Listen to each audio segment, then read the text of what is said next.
ప్రధాని మోదీ పిలుపు మేరకు తెలంగాణ బీజేపీ చీఫ్ రామచంద్రరావు మెట్రోలో ప్రయాణించారు. తార్నాక నుంచి జూబ్లీహిల్స్ వరకు మెట్రోలో ప్రయాణించి ఇంధనపు పొదుపు, ప్రజా రవాణా వినియోగంపై ప్రజలకు సందేశం ఇచ్చారు.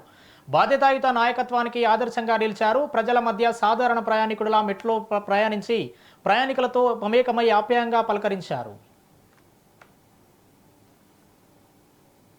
మేము కూడా అవసరం ఉన్నప్పుడే డీజిల్ పెట్రోల్ కారు వాడవలే. నాకు మీటింగ్ ఉన్నది జేఆర్సీ కన్వెన్షన్లో. ఇక జూబ్లీహిల్స్ చెక్ పోస్ట్ దగ్గర నేను తార్నాక నుంచి మెట్రోలో వచ్చాను. ఇప్పుడు ఈవీ వెహికల్ ఎక్కి ఆ మీటింగ్ వచ్చి మళ్ళీ తార్నాక వెళ్తాను. ప్రజల్ని కూడా నరేంద్ర మోదీ గారు హైదరాబాద్ నుంచి కోరారు మనం పెట్రోల్ డీజిల్ని ఆదా చేయాలని.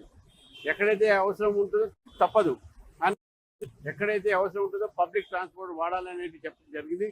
ఈరోజు భారతీయ జనతా పార్టీగా ఒక అధ్యక్షుడిగా నేను కూడా ఒక ఎగ్జాంపుల్గా ఈరోజు చేయడం జరుగుతుంది.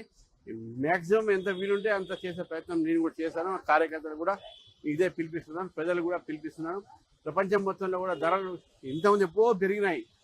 ఇప్పుడు భారతదేశం 7 నెలల తర్వాత పెంచుతుంది కాబట్టి మనకు చాలా మంచి అవకాశం మన ఆర్థిక కాపాడటానికి.